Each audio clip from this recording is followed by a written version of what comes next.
Assalamualaikum warahmatullahi wabarakatuh. Perkenalkan, nama saya Khairul Hidayat dari SPI Modern kelas C, NIM 5301019014. Di sini saya akan menerangkan mengenai pembaharuan Islam di Mesir.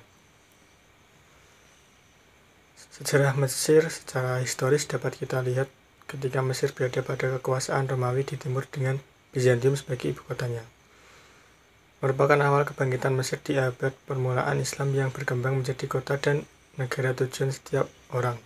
Mesir menjadi sangat menarik pada masa kekuasaan Romawi tersebut karena ia mempunyai potensi yang secara tradisional telah berakar di Mesir.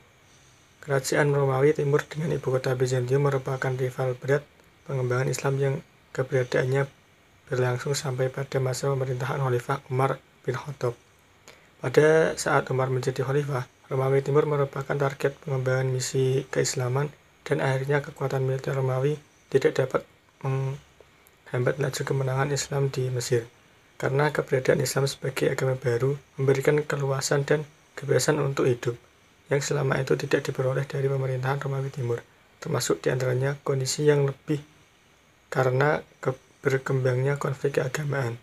Segera setelah Mesir menjadi salah satu bagian Islam, Mesir tumbuh dengan mengambil peranan yang sangat sentral sebagai peran-peran sejarah kemanusiaan yang dilakukannya pada masa yang lalu. Misalnya, yang menjadi sentral pengembangan Islam di wilayah Afrika, bahkan menjadi bantu loncatan pengembangan Islam di Eropa lewat Selat Gibraltar, Aljazair, dan Sunia. B. Menjadi kekuasaan Islam di Afrika, kekuatan militer dan ekonomi. C. Pengembangan Islam di Mesir merupakan nampak jelas terhadap sejarah Islam pada masa Nabi Musa yang mempunyai peranan penting dalam sejarah kenabian. D. Menjadi wilayah penentu dan pergulatan perpolitikan umat Islam. Maksud di dalamnya adalah peralihan kekuasaan dari Khulafaur Rasyidin kepada Daulat Bani Umayyah dengan tergusurnya Ali bin Abi Thalib dalam peristiwa Majelis Taklim. Bagaimanapun, Mesir adalah sebuah tempat yang syarat dengan peran politik dan kesejarahan. Bagaimana tidak, nampaknya Mesir dilahirkan untuk selalu dapat berperan dan memberikan sumbangan terhadap perjalanan sejarah Islam itu sendiri. Dari segi ekonomi dan politik, ia memberikan sumbangan yang cukup besar, terutama sektor perdagangan dan pelabuhan Iskandariyah, yang memang sejak kerajaan Romawi Timur merupakan pelabuhan yang ramai. Sedangkan dari segi pembangunan hukum Islam, Mesir merupakan daerah yang ikut melahirkan bentuk dan aliran hukum Islam, terutama dengan kehadiran Imam Syafi'i. Hukum-hukumnya sangat kita kenal. Setelah kehancuran kerajaan Islam di Baghdad, Mesir tampil dengan format perpolitikan yang baru, yang berkembang bersama kerajaan Daulat Fatimiyah. Kerajaan Daulat Fatimiyah adalah salah satu dari 3 kerajaan besar Islam, yaitu Daulat Safawiyah di Parsi dan kerajaan Mongol di India. Pasca kejayaan Islam pada masa Daulat Bani Abbasiyah di Baghdad dan Bani Umayyah di Spanyol, kehadiran Mesir bersama Daulat Bani Fatimiyah yang didirikan oleh aliran sekte Syiah, kerajaan Syiah, setelah memberikan isyarat adanya kekuatan Islam di saat Islam mengalami kemunduran. Statement tersebut bukanlah sebuah apologi, karena bukti-bukti eksistensi kerajaan tersebut sampai saat ini masih dapat kita jumpai. Misalnya berdirinya Universitas Al-Azhar yang didirikan oleh Nizamul Mulk sebagai pusat kajian keilmuan Islam. Ketika Napoleon Bonaparte menginjakkan kakinya di Mesir pada tahun 1798, Mesir berada dalam kondisi yang sangat memprihatinkan.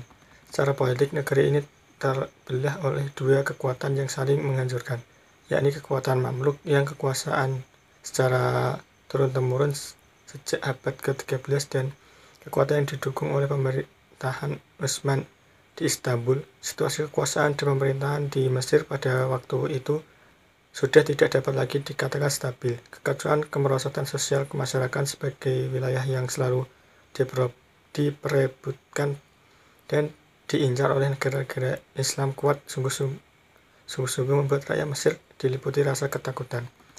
Walaupun Napoleon mengusir Mesir hanya dalam waktu 3 tahun, namun pengaruh yang ditinggalkannya sangat besar dalam kehidupan bangsa Mesir.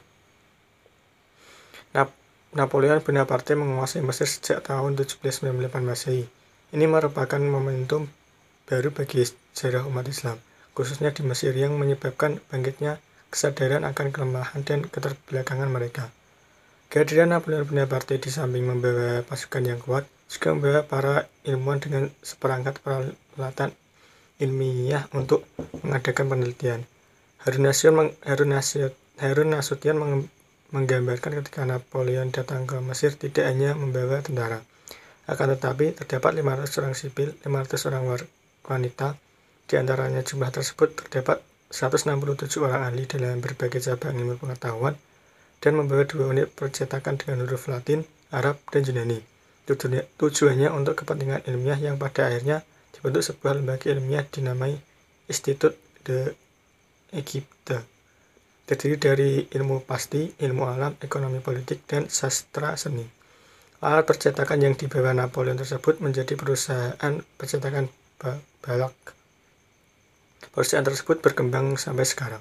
Sedangkan peralatan modern pada institusi ini seperti mikroskop, teleskop, atau alat percobaan lainnya, serta kesungguhan kerja orang Prancis merupakan hal yang asing dan menakjubkan bagi orang Mesir pada saat itu. Di samping kemajuan teknologi yang dibawa Napoleon, ia juga membawa ide-ide baru yang dihasilkan revolusi Prancis seperti 1. Sistem pemerintahan republik, 2. Ide persamaan atau egaliter, 3. Ide kebangsaan. Kehadiran Napoleon ini sangat berarti bagi timbulnya pola pendidikan dan pengajaran Barat yang sedikit demi sedikit akan mengubah persepsi dan pola pemikiran umat Islam. Dan ini sudah barang tentu akan melahirkan semangat pengkajian dan pembaharuan dalam Islam. Maka pada tahap perkembangan pola pembaharuan Islam kontemporer di Mesir lebih mengarah kepada hal-hal berikut. Pertama, pembangunan sistem konflik, artinya tata cara berpikir umat Islam yang harus meninggalkan pola pikir tradisional yang dogmatik.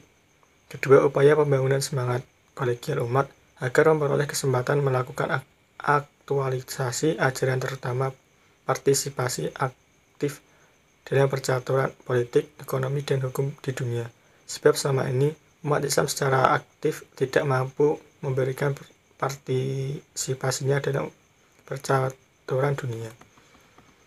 Lalu tokoh-tokoh pembaharuan dalam Islam di Mesir antara lain Muhammad Ali Pasha, Al-Tahtawi, Jamaluddin Al-Faghani, Muhammad Abduh, Rashid Ridho, dan murid serta pengikut Muhammad Abduh seperti Muhammad Farid Wajid, Tantawi Jauhari, Hasyim Amin, Sa'ad Zahurul, Ahmad Lutfi Al-Syahid, Ali Abdul Razik, dan Toha Hussein. Muhammad Ali adalah seorang keturunan Turki yang lahir di Hawala, Yunani pada tahun 1765 dan meninggal di Mesir pada tahun 1849. Orang tuanya bekerja sebagai seorang penjual rokok, dan kecil Muhammad Ali telah harus bekerja. Ia tidak memperoleh kesempatan untuk masuk sekolah, dengan demikian ia tidak pandai membaca maupun menulis. Meskipun ia tidak pandai membaca maupun menulis, namun ia adalah seorang anak yang cerdas dan pemberani. Hal ini terlihat dalam karirnya baik dalam bidang militer ataupun sipil yang selalu sukses.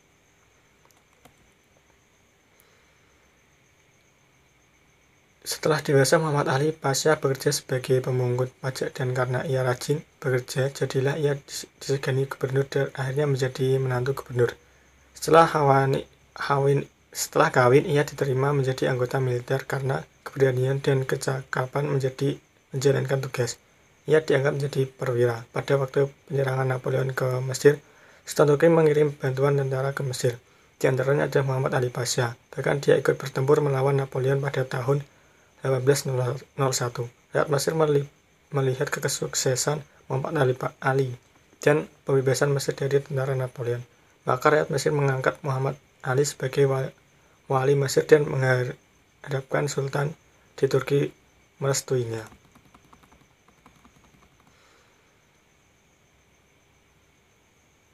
Lalu ada Tahtawi. Tahtawi dilahirkan di Tahta, sebuah kota kecil di Mesir. 3 tahun setelah Napoleon menginjakkan kakinya di Mesir, ia melewati masa kecilnya di kota itu, mempelajari ilmu agama dan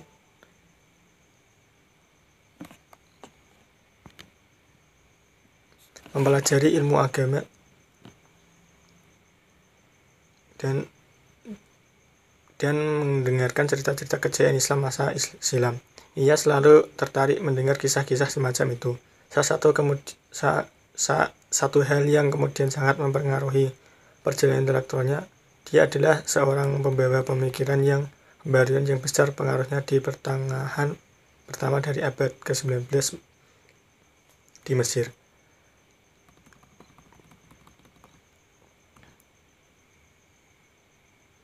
Setelah selesai dari studi Al-Azhar, Al-Tahtawi mengajar di sana selama 2 tahun, kemudian diangkat menjadi imam tentara di tahun 1824.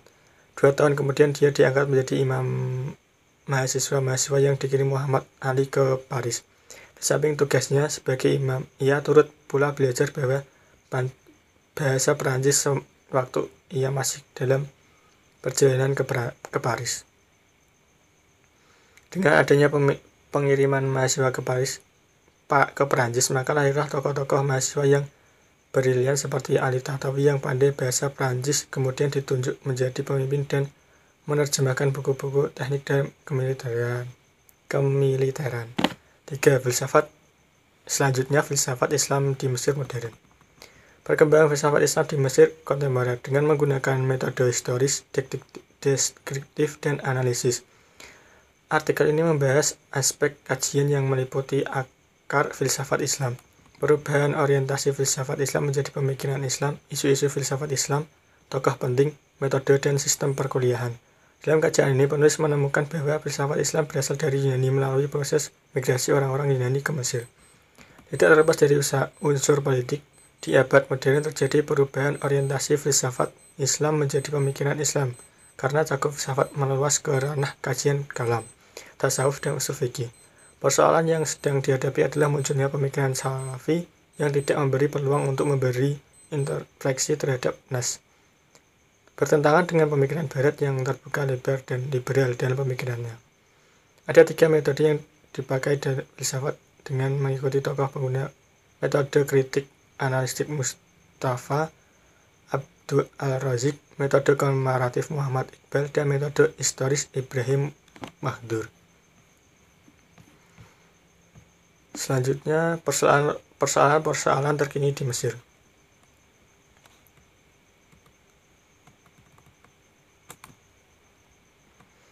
Dalam masa lebih kurang 50 tahun terakhir, masyarakat Muslim sudah sangat ketinggalan dalam banyak hal dibandingkan dengan masyarakat lain di dunia.